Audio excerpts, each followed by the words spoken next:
जिंदगी जीने का तरीका उन्हीं लोगों को आया है जिन्होंने अपनी जिंदगी में हर जगह धक्का खाया है। कि जिंदगी जीने का तरीका उन्हीं लोगों को आया है जिन्होंने अपनी जिंदगी में हर जगह धक्का खाया है। जगाया है सर्द रातों में खुद को, कि जगाया है सर्द रातों में खुद को, तपती धूप में खुद को तपाया है। वही हुए हैं सफल जिंदगी में, उन्होंने ही इतिहास रचाया है। कि उन्होंने ही इतिहास रचाया है। जय हिंद दोस्तों, कैसे हो आप सब। तो भैया हम लोग पढ़ रहे थे नर्वस सिस्टम। नर्वस सिस्टम में भैया ब्रेन पढ़े थे, तंत्रिका कोशिका पढ़े थे, न्यूरॉन सेल जिसे कहते हैं, किस प्रकार हमारा ब्रेन तंत्रिका कोशिकाओं से मिलकर बना होता है, कैसे सिग्नल पहुंचाती हैं तंत्रिका कोशिकाएं, सोडियम की कमी से कैसे चिड़चिड़ापन हो जाता है, दिमाग काम करना धीरे धीरे बंद कर देता है।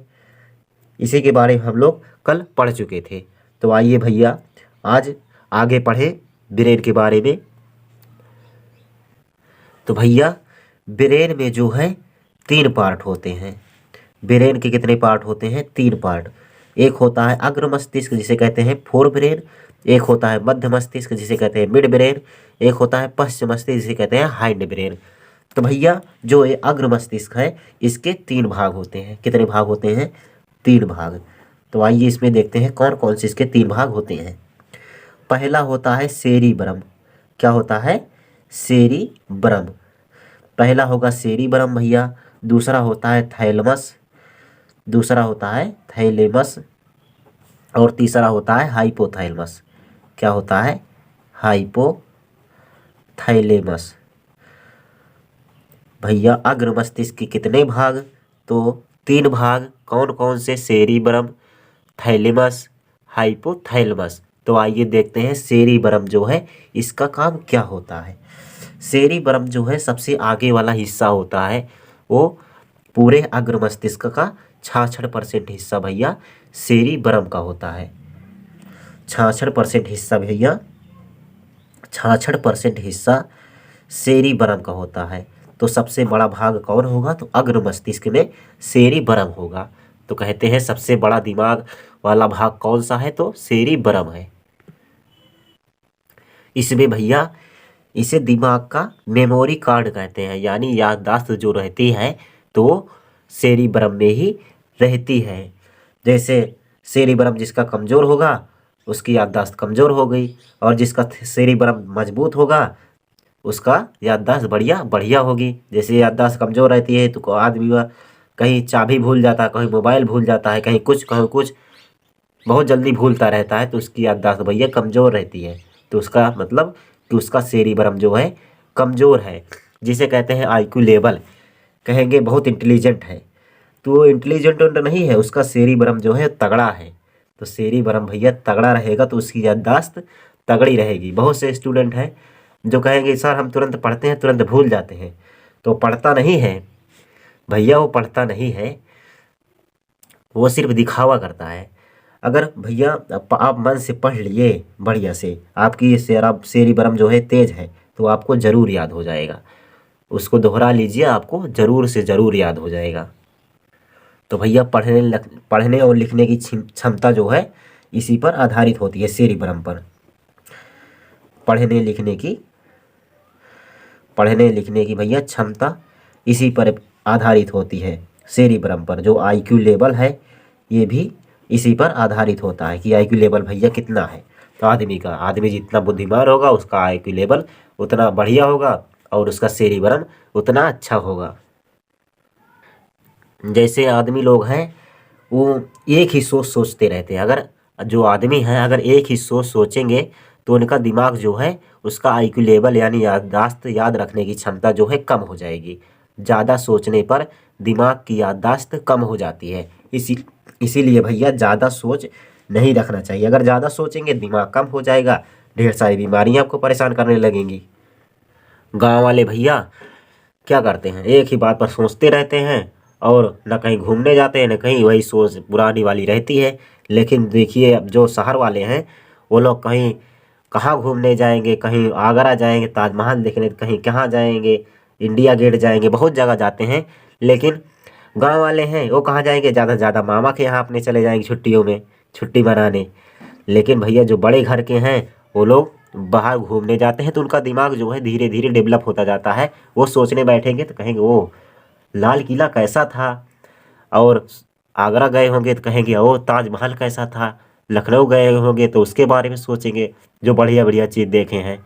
लेकिन गांव वाले में कोई होता ही नहीं है, मामा के यहाँ भेज देते हैं, नहीं तो घर पर रहेगा तो उसे टकला करा कर इधर इधर ही घुमाते हैं। इसीलिए भैया जो गांव वाला है भैया हिंदी मीडियम वाला इधर उधर परेशान रहता है बेचारा। अगर भैया आपको अपना दिमाग तेज करना है तो रोज़ बढ़िया अलग अलग सोच रखिए, कभी भी एक तरह की सोच ना सोचें। तो भैया ये सब का काम जो है शेरी बरब का होता है। शेरी बरब भैया बहुत तगड़ा होता है, सबसे बड़ा भाग दिमाग का शेरी बरब होता है। तो आइए भैया आगे देखें। तो भैया आइए देखते हैं थैलेमस का काम।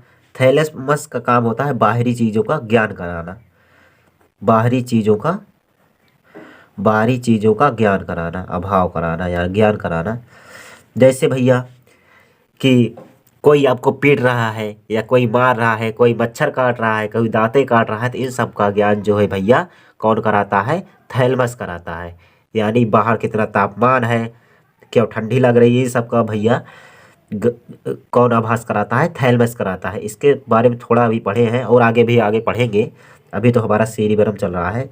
और हाइपोथैलेमस क्या करता है? ये अंदर से सभी चीज़ों को बताता है, यानी अंदर की चीज़ों को भैया बताता है। इनका ज्ञान कराता है कि जैसे अंदर कैसे भूख लगी है, कहेंगे भूख लगी है, प्यास लगी है भैया, सोने की इच्छा हो रही है ना, प्यार हो रहा है, घृणा हो रही है, इन सब का गुस्सा आ रहा है, इन सब का ज्ञान भैया हाइपोथैलेमस कराता है। तो आइए भैया आगे देखते हैं इस दोनों के बारे में, अभी आगे हम पढ़ेंगे। अभी सेरिबेरम पढ़ रहे हैं, थोड़ा बताए हैं इसके बारे में। तो भैया आइए पहले ब्रेन के बारे में, जो इतना पढ़े उतना दोहरा लेते हैं। ब्रेन में क्या क्या होता है? जो कबर लगी होती है यानी ऊपरी झिल्ली लगी होती है उसे क्या कहते हैं? मेनिनजॉइड कहते हैं। क्या कहते हैं? मेनिनजाइड कहते हैं भैया। और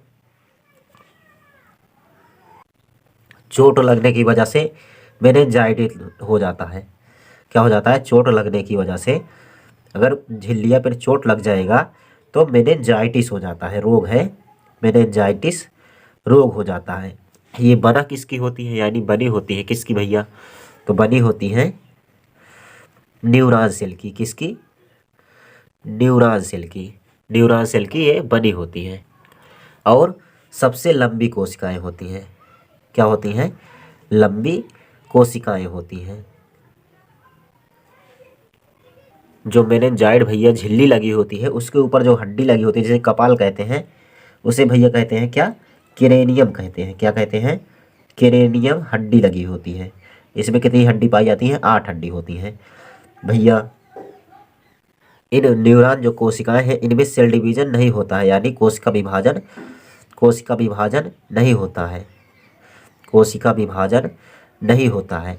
अगर भैया इस पर कोई चोट वोट लगती है तो ठीक नहीं होती है, आदमी की मृत्यु हो जाती है, आदमी पगला जाता है, उसका दिमाग काम करना बंद कर देता है। इन जो कोशिकाएं होती हैं न्यूरॉन जो हैं ये दिमाग में 100 मिलियन होती है। कितनी? 100 मिलियन कोशिकाएं होती हैं। जो सिग्नल भेजने का काम कौन करता है भैया? दिमाग में सिग्नल भेजने का काम किसका होता है? न्यूरॉन में पाया जाने वाला सोडियम का। किसका? सोडियम का। जो सोडियम न्यूरॉन सेल में पाया जाता है वही सिग्नल को भेजता है। अगर इस सोडियम की भैया कमी हो गई, कमी होने से क्या होता है? आदमी को चक्कर आता है, चिड़चिड़ापन होता है। क्या होता है? चिड़चिड़ापन हो जाएगा, चक्कर आएगा, हम बेहोश होकर गिर जाते हैं। इन सारी चीज़ों के बारे में भैया हम लोग आज जान गए। आदमी की जो डेथ है भैया यानी मृत्यु है वो 3 प्रकार से होती है। एक होती है नेचुरल डेथ, एक होती है बायोलॉजिकल डेथ, एक होती है फिजिकल डेथ। तो भैया जो नेचुरल डेथ है उसमें आदमी तो सही वैसे मर जाता है, उसकी लाइफ टाइम ख़त्म हो जाती है जब धीरे धीरे बुढ़ा के। लेकिन बायोलॉजिकल डेथ जो है उसमें क्या होता है भैया? जो आदमी मरता है उसमें दिमाग जो है 10 मिनट तक जिंदा रहता है। क्या होता है? दिमाग जिंदा रहता है। रसिया में भैया वैज्ञानिकों ने पता लगाया कि आदमी के मरने के बाद उसका दिमाग जो है 10 मिनट तक जिंदा रहता है, उसे जिंदा किया जा सकता है।